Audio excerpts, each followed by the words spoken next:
성령 강림호 제 24번째 주일을 맞이했습니다. 특히 오늘은 추수감사 주일입니다. 2020년 올해는 전 지구 모든 사람들이 그동안 한 번도 겪어보지도 상상해 본 적도 없는 그런 시간들을 맞이하고 있고 그런 삶들로 이 시간들이 채워지고 있습니다. 지금도 어떤 일들이 우리 앞에 펼쳐질지 예상할 수 없는 그런 하루하루를 우리가 지내고 있죠.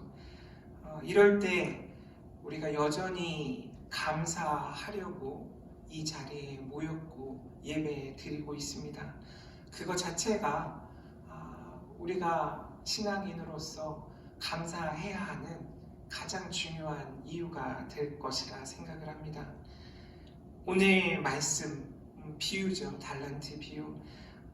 또 다시 오실 예수님을 기다리는 사람들, 그 사람들의 삶의 원리를 이야기하고 있는 그 흐름 속에 위치하고 있습니다.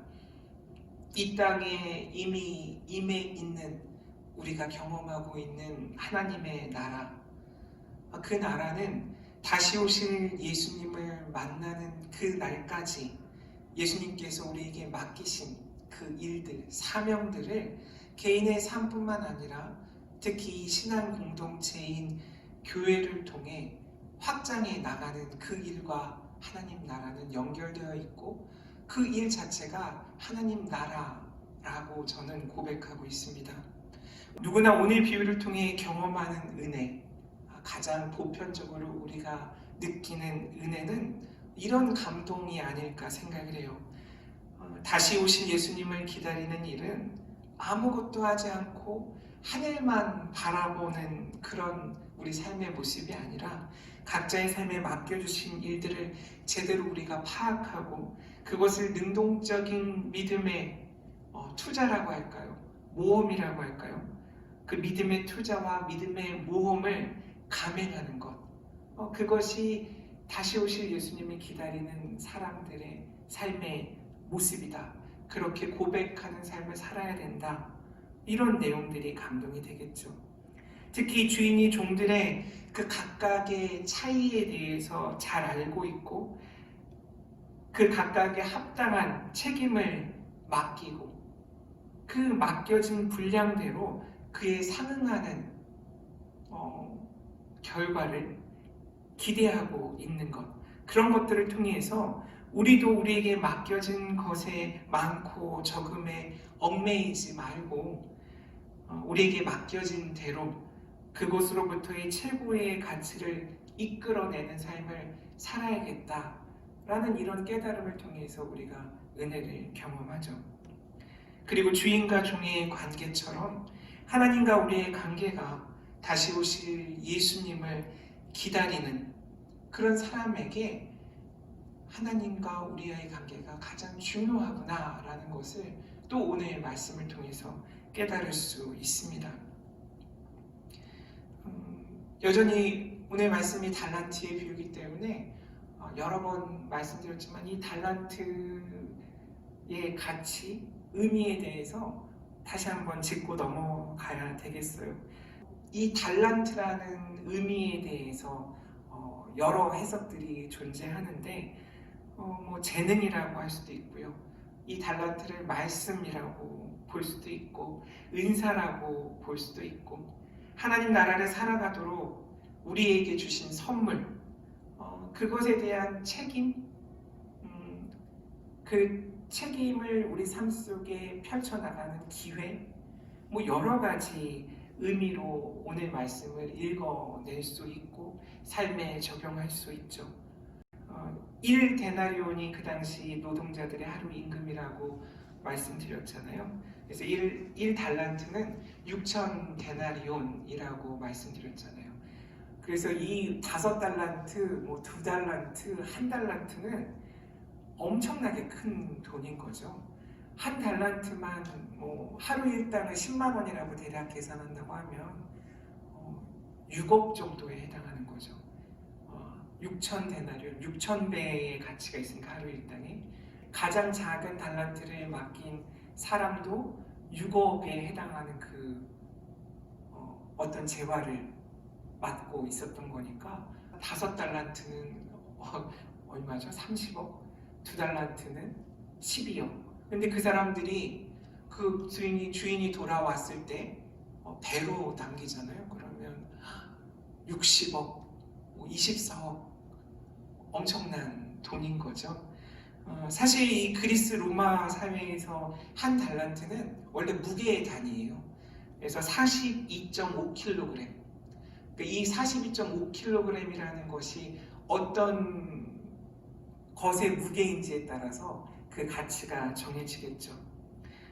그래서 지금이든 그 당시든 5달란트는 어떤 사람이 100년 정도 일해서 벌 수 있는 그런 가치의 돈이었죠. 그래서 결코 적은 양이 아닌 그 재화를 각각 그 종들에게 맡겼다라는 것을 우리가 이 말씀을 묵상하기 전에 알아야 되고, 이 비유 자체가 사실은 이렇게 좀 극단적인 예를 들므로 해서 우리에게 깨닫게 하시려는 그런 의도가 다분히 숨겨져 있는 비유라고 생각을 합니다. 그리고 오늘 말씀 해석에 있어서의 주의점이라고 한다면, 천국을 가기 위해서는 하나님께 받은 각자의 달란트, 그것을 열심히 개발해서 배로 남겨서 돌려드려야 한다 라는 그런 이해를 그동안 한국교회에서 많이 이야기했었죠. 여기까지는 좋은데 그렇지 못한 사람들은 벌을 받게 된다 라는 그런 논리를 또 더불어 이야기했었고, 따라서 배로 남기기 위해 수단과 방법을 가리지 않는 것, 그것에 대한 경계가 모호했었죠. 그것을 또 때로는 정당화한다던가, 그 일이 교회의 성장과 연결됐을 때 이 2배로 넘기는 그 일이 어떤 신앙 공동체를 평가하거나 그 신앙 공동체가 걸어온 길을 합리화하는 말씀으로 이 비유가 근거가 되기도 했던 그런 약간 우리가 조심해야 될 그런 부분들도 여전히 존재합니다. 오늘 저는 이런 기존의 해석들, 그리고 우리가 충분히 은혜 받았던 그런 묵상들과 조금은 결이 다른 이야기를 한번 해보려고 해요. 약간 삐딱하게 오늘 비유를 보려고 하는데요. 그럼에도 불구하고 그 큰 흐름은 다르지 않아요. 오늘 이 비유의 주인공이라고 할 수 있는 세 번째 종, 그리고 주인, 이 둘의 관계에 비추어서 오늘 말씀을 한번 여러분들과 나눠보려고 합니다. 주인을 어떻게 알고 어떻게 따라 사는가의 관점에서 살펴보려고 해요. 크게 2가지 관점에서 보려고 하는데, 첫 번째는 만약 종들의 주인이 다시 오실 예수님이라면 이라는 이런 관점에서 오늘 말씀을 그것도 약간 틀어서 해석할 수 있다고 생각해요. 전통적인 그런 해석과 맥을 같이 하겠지만 선물로 주신 재능을 제대로 사용하지 못하고 있는 경우이죠.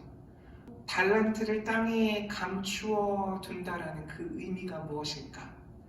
그것은 나를 땅속에 감추어 둔 것과 다르지 않다라는 생각을 하게 됐어요.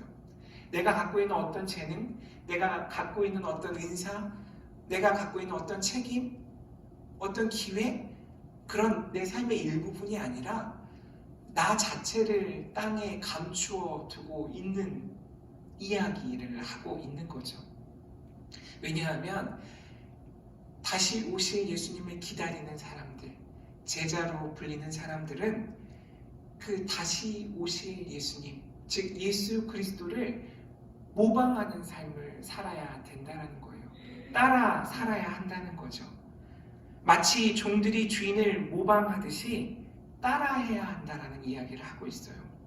세상에서 종들이 바람직하지 않거나 불법을 저지르면서까지 주인을 모방하여 주인의 즐거움에 참여하려고 하고 있는 것이 아닌가 라는 그런 해석이 존재하거든요.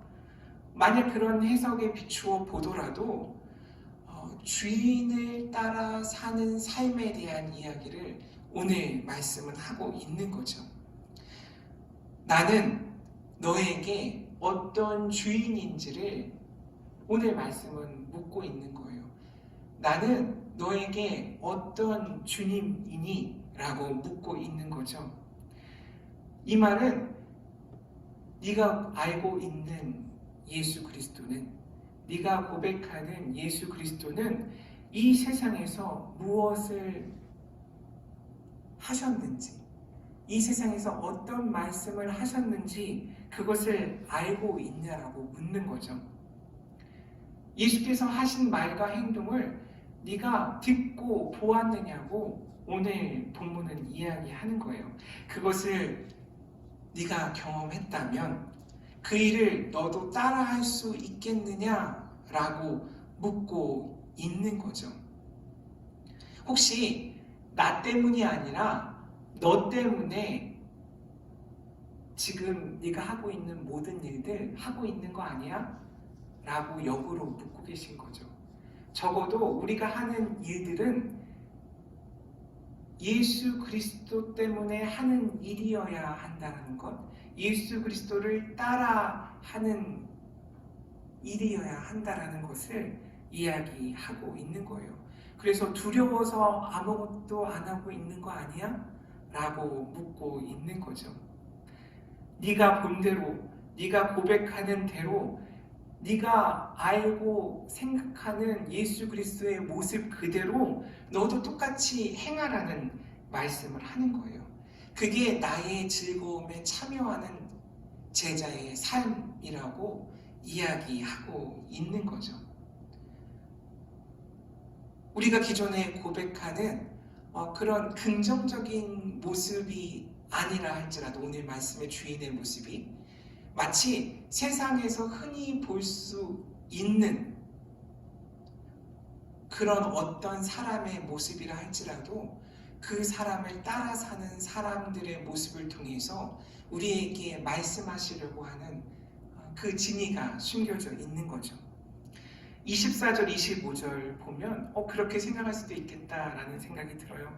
주인이여, 당신은 굳은 사람이라 심지 않은 데서 거두고 해치지 않은 데서 모으는 줄 내가 알았으므로 두려워하여 나가서 당신의 달란트를 땅에 감추어 두었나이다.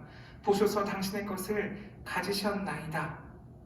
라고 세 번째 종이 주인에게 이야기하고 있잖아요. 따라서 주인의 즐거움에 참여하는 방법이 무엇일까 우리는 고민하게 되죠. 내가 주님을 어떻게 고백하며 살고 있는가에 따라서 주님을 기다리는 시간이 자연스럽게 변화된다라는 이야기를 오늘 말씀을 통해서 첫 번째로 알 수 있어요. 주인이 선한 사람이거나 주인이 선하지 않은 사람이라 할지라도 종은 주인을 어떻게 생각하고 어떻게 따라야 하는가의 그 모습에 대해서 우리가 생각해 볼 수 있는 거죠.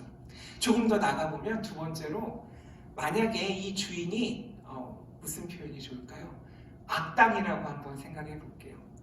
선하지 않은 사람이라고 가정을 하고 오늘 말씀을 통해서 우리가 깨달을 수 있는 부분이 있는지 살펴보려고 해요. 만약 주인이 악한 사람이라면, 선하지 않은 사람이라면 여기에 이어지는 질문은 이 질문이 따라와야 될 것 같아요. 그렇다면 세 번째 종은 어떤 사람일까라는 질문을 우리가 할 수 있겠죠. 24절, 25절 방금 읽었던 그 세 번째 종의 반응을 통해서 우리들은 주인에 대해 알게 되는 거잖아요. 그는 씨를 뿌리지 않은 곳에서 소출을 거두는 사람이라는 거예요.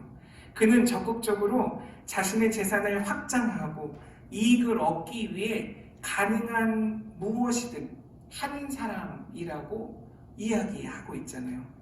그는 심지어 돈을 맡아 관리하는 자들에게 돈을 투자하지 않아서 네가 이자를 못 받은 거 아니냐 라고까지 이야기하고 있고, 그것을 꾸짖고 있다고 우리가 생각할 수도 있는 그런 부분들이 나오잖아요.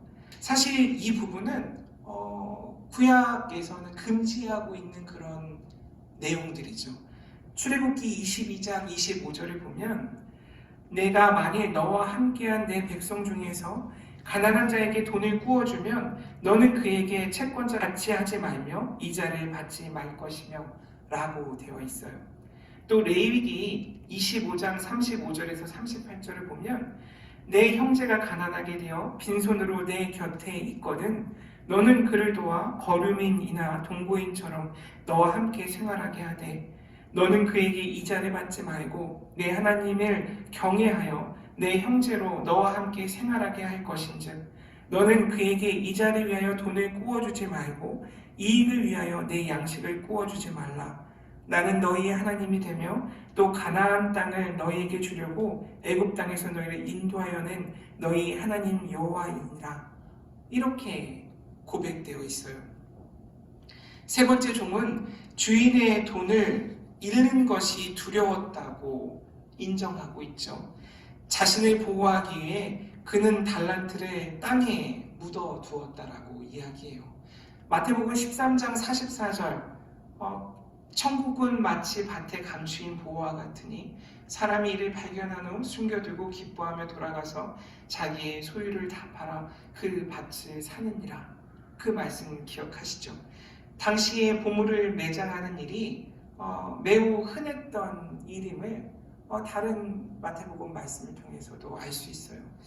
오늘 말씀을 준비하는 중에 이 책을 좀 참고하게 되었는데요. 초기 그리스도 교회의 사회사라는 책이에요.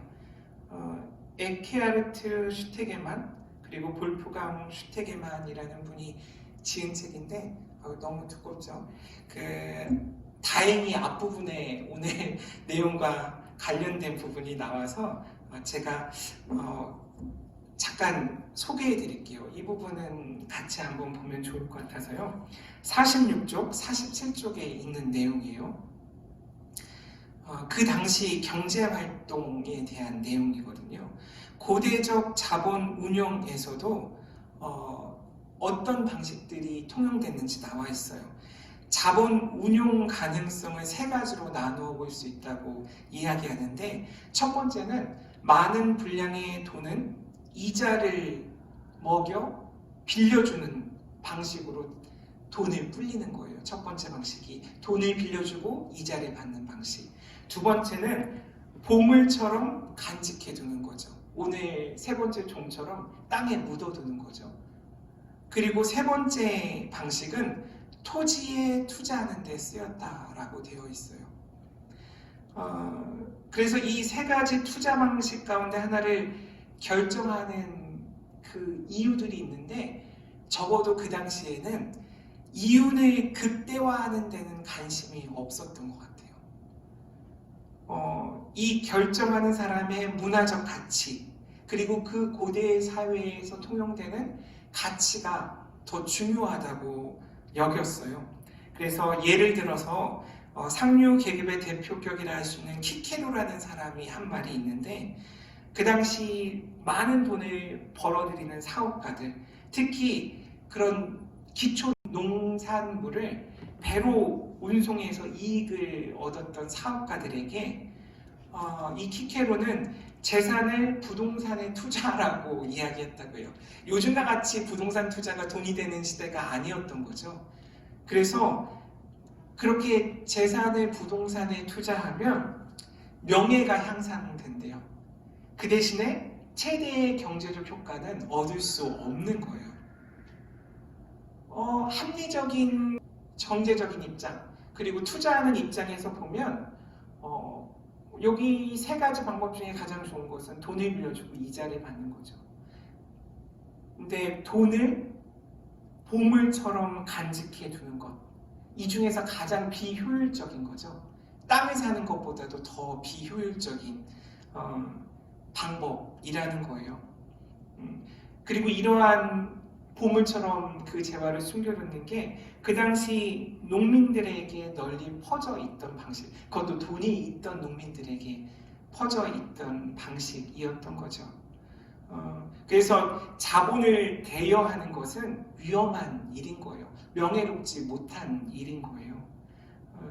그렇기 때문에 이웃에게 내가 돈 좀 있어 라고 과시하고 싶더라도 가장 좋은 방법이 땅에 묻어두거나 더 돈이 많은 사람은 땅을 사는 방식으로 그 일을 행했던 거죠. 그런 의미에서 보면 오늘 달란트 비유는 정말 놀라운 비유거든요. 그 당시 사람들의 이 자본을 불리는 방식에 충격적인 방식으로 접근하고 있는 거예요. 땅에 그 달란트를 묻어두었던 세 번째 종이 주인에게 혼나고 있는 거니까요. 너 그렇게밖에 이 돈을 불리지 못한 거야 라고 이야기하는 거죠. 그래서 오늘 비유는 여러 가지로 해석할 수 있는 가능성이 생기고, 이 농촌 사회에서 그들을 연대하게 하는 그런 규범, 그것과 아주 배치되는 내용이고, 토라에서 좀 전에 읽어드렸던 그런 이자 금지 규범과도 배치되는 내용이고, 가난한 농민들을 점점 더 가난하게 할 수도 있는 그런 내용들이 오늘 달란트 비유에 등장하는 거죠. 이웃의 돈으로 이익을 내는 것, 그것은 상호 분배 체계에 어긋나는 일이라고 이 책에서는 소개하고 있어요. 따라서 세 번째 종은 이 책의 내용에 비추어서 해석해 보면 단순하게 그냥 이야기하면 좋은 사람일 수도 있다라는 생각을 하게 됐어요. 불법적인 일, 다른 사람을 착취하는 일을 하지 않은 사람, 이 사람이 세 번째 종이 아닐까? 라는 접근을 할 수 있는 거죠. 그러면서 이 사람 이 오랜 시간 동안 어땠을까? 또 상상해 보게 됐죠. 첫 번째 종, 두 번째 종의 삶의 모습을 보고 유혹에 빠지지 않았을까? 무능력하다라는 그런 손가락질, 답답하다라는 그런 꽉 막혀 있다라는 그런 무시, 질시에 노출되어 있지 않았을까? 그런 수모를 겪으면서도 꿋꿋하게 이 사람은 어떻게 버틸 수 있었을까? 그 두려움의 정체는 무엇이었을까? 여러 가지 생각을 하게 됐어요. 그래서 오히려 이 세 번째 사람이 지금 이 시대에 필요한 신앙인의 모습을 대변하고 있지 않을까? 라고 조심스럽게 해석해 보게 됐어요. 지금 이 땅에 필요한 신앙인의 모습은 세상을 쫓지 않는 거죠. 세상에서 어두운 곳에 쫓겨나 슬피 울며 이를 가는 상황에 내가 처할 수도 있다라는 그런 두려움이 내면에 있지만, 어떻게 다시 오실 예수님을 따를 것인가? 그 방식을 찾아내는 사람일 수도 있겠다라는 생각을 하게 된 거예요. 이런 상황에 처할 수도 있는데, 그런데도 세상의 질서를 남들이 다 하는 대로 따라 살지 않겠느냐고 우리에게 물으시는 예수님의 음성을 한번 들어보면 어떨까라는 생각을 하게 됐어요. 결국 주인의 즐거움에 참여하는 방법은 무엇일까? 누구를 주인으로 고백하며 사는과의 문제와 연결된다라고 생각해요.